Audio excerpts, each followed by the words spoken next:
Knicks by 1 at 91-90. Celtics not using the timeout. Tatum across midcourt with 10. Tatum behind the Horford screen. Crossover, foul line with 4. Left block, step back, stolen by Bridges. Another great defensive play for the Knicks. They've got it. They've won it. Yeah. What a scene outside Madison Square Garden last night. Janae, it was a little party on Broadway. That's not a party. That's a rave. I mean, for good reason. It's a riot. This was a comeback Yep. for the ages. Fans taken to the streets, understandably so. The Boston Celtics, they led by as many as 20 in last night's game, too. So you got your lab coats. Yes. You got your gloves on. We need to examine the anatomy of a comeback here because it takes first, the first ingredient. It is a star role player punching above their weight. Enter Mikal Bridges. Yeah. That is exactly what he did here in the fourth quarter, Chiney. He had 0 points, 0 of 8 coming into the frame. I love this because the biggest criticism of Coach Thibodeau, was that, all right, we don't rest our guys. He was resting his stars and Brunson, and what did he do? You know, being cold going into this moment, that shows you the confidence of this guy, Mikal Bridges. And once he sees one going, he just explodes. Yep. I mean, the professionalism from him of staying locked in mentally, that's the hardest part as a pro. And when you don't have it going for 3 quarters, but in that fourth quarter saying, you know, all I need is see one go in and continue that, you know, that streak, that's all he needed. And I would like to say it's fair to say that he has a side of a court, a spot. He had 14 points in the quarter. Here's Bridges on that fourth. Everything to my teammates, man. They helped me up, you know, throughout the whole, me missing every shot, you know, until that point. And it's really, truly them, you know, them just holding me together and keep me mentally right and just telling me to keep going. And I think Coach also just trusted me, you know, coming out the fourth round to play for me and just putting that confidence in me. But, man, it's really my teammates and my coaches, man. They really, you know, they really helped me up. All right, so that's the first part of the anatomy of a comeback. It takes a star role player stepping up. It also takes a team that started off hot going cold. Kendrick Perkins, I mean ice cold. Kendrick Perkins, I mean the polar plunge level of cold. That's what the Boston Celtics did from three-point range as we head back to TD Garden to see exactly the way that it looked here. The Celtics, they were 15 of 60, 25% shooting perk on three-pointers in game 1. And they just kept shooting. I mean, look, but a great job by the Knicks. They're taking away the driving gaps. They're loading up the paint. That's what the Tom Thibodeau team is going to do right here. I mean, this is Peyton Pritchard's shot. But look, OG Anunoby just making the second effort right there, going to contest that shot was huge. But at what point do you attack the basket? But you can't get more wide open than this. No right? defender in sight here. And so far in the series, Perk, Boston has only shot 25% on wide open threes.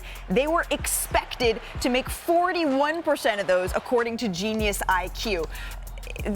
Horrendous, right? That's just the word for this. Shooting-wise in the fourth quarter, they made just 5 of 24 shots and 2 of 11 three-pointers. 2 of their 3 worst shooting fourth quarters have now come in these last 2 games against the Knicks, which leads us to part 3 of our science project, friends. How to close a game and seal a comeback. It takes a Brunson burner. And that is what we saw, Shanae. Yeah, I mean, look, this was not his biggest performing night, but that shot said, hello, I won the award for a reason. Yes, you can droop your head. Stepped up when it counted. That's when they needed him. Mr. Clutch Player of the Year for a reason. And then right here, check how much time is left in the shot clock when Jaylen Brown takes that shot. Yeah, and now you're setting up Brunson with a shorter court, having the advantage again. This is a guy that he knows his shot was not necessarily falling. He found ways to get contact, be physical. That's why Perk calls him Big Body Use the right Brunson. hand, too. But right here, Jason Tatum, a perfectly executed ATO. It was elegant. The force switch, and then, of course, getting the highest percentage of shots. So Boston up 1, but who do you call? Jaylen Brunson. Watch right here, Drew Holiday. He is one of the best defenders in the league. You were talking about discipline here. Yeah, he normally gets those steals in the past. Not against Jaylen Brunson, you're not. And this is the second made free throw to put the New York Knicks up 1. Here's the thing, the Boston Celtics, they have a timeout. Joe Mazzulla, why didn't you take it? I had one left, got a good look on the exact same play 20 seconds earlier, tried to execute the exact same thing. So they didn't take it. And here's the last chance here for the Boston Celtics. Yep. Jason Tatum, he's the guy you want to have it. Chiney, you were talking about how difficult this is to force him to that side. Yeah, it is extremely difficult, but guess what? That's what the Knicks do. They win the game not just by points, but also defensively, back-to-back, heart and hustle. Heart, elegant. hustle, and Mikal Bridges with the steal. It's the New York Knicks that take a series lead 2 games to 1. All right, you guys, when you think about the Boston Celtics losing the lead twice, making history, 20 points up does not matter. It was wild. The Celtics led by 16 with 8.5 minutes left, and that's when things truly fell apart for the defending champs. I mean, let's break down these final 2 plays because I love the first one, which is why they went to it again. This is why I love it. Out of timeout, I said it was elegant. You force a switch. It's 30 feet away from the basket. Now you have the post player on their heels, Mitchell Robinson. At this point, it was almost barbecue chicken because he was stuttering, going backwards. And I love this. In 2 games, they were settling for threes. They didn't find threes. They knocked it down. Jason Tatum with the dunk. Unfortunately, for the last play, the opposite of elegant. They didn't get the same matchup or the same mismatch. They started with OG. You know, OG had a better pickup point the second possession in that fourth quarter. As you see right here, the percentages of Jason Tatum, his shooting woes, and the Celtics. But in the second clip here, as you can see, OG Onene picks up a 3-point line. Knowing he's not Steph Curry or Damian Lillard, he's not going to shoot from back here. So now that shrinks the floor for your big man to get out and play, you know, a little bit more better defense. Mr. Robinson does a great job switching. You get the switch. Impressive. Al Horford's got to get out of there. You got to give him space. And Jason Tatum losing that ball changed the whole trajectory of that play because he couldn't get by Mitchell Robinson. Now he's got 3 guys contesting the shot. Tries to make a last play pass, bad decision. This was a terrible, terrible last possession of the game for the Boston Celtics. Yeah, and if you think about it, it's KYP. We see that with scouting reports. Know your personnel, but also for your teams to be able to make adjustments on the fly. New York outscored Boston 23-6 the rest of the game. The Celtics, they missed 13 of their final 14 shots. They clanked their final 7 3-point attempts. Now, moments ago, Jason Tatum, he spoke about the end of the game. I take full ownership on the way that I've played in this series.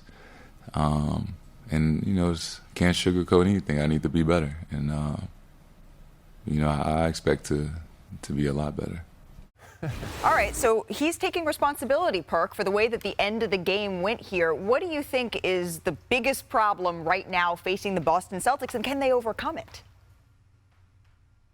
Well, the biggest problem is them not getting to the free throw line. And I'm talking about Jason Tatum and Jaylen Brown, but particularly Jason Tatum, right? When you're great and you're a guy that's striving for greatness, all the greats that I played with, when their shots are not falling, they get to the free throw line. You find a way to put pressure on the opponent and the referees to get to the line. And I think right now, it's all about the mental toughness with Jason Tatum. I believe he's in his own head, right? You see the last second, the shot that he had to tie the game or to take the lead or whatever, and we watch him. He wasn't confident, right? He didn't have the swag like a Tyrese Halliburton. And so if I'm Tatum, if my 3-point shot is not falling, if my mid-range is not falling, I got to put my head down and attack the basket. That's my biggest takeaway. Perk, to me, it's not the free throws. It's the idea that over a stretch, the crucial stretch of this game, it was feast or famine.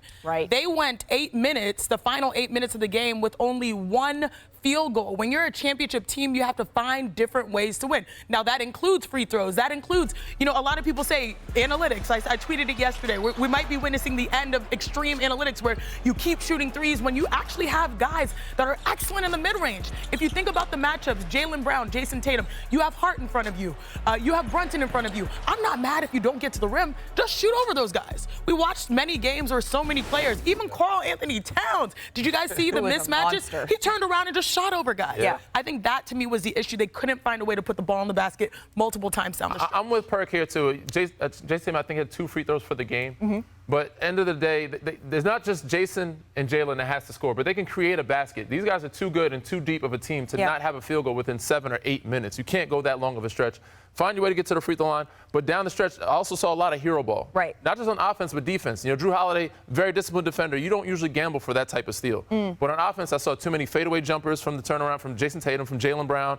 Early in the shot clock, trying to bully ball Jalen Brunson. Just bad shot after bad shot, and then get good possessions at the end of the game. Are you trying to say that, like, they try to make too many sexy plays? Just too much hero ball. Usually they trust each other. I'm okay with missed threes, but find each other, drive kick, and get open shots. The last 2 minutes, they just shot too many fadeaway jumpers over bodies. Yeah.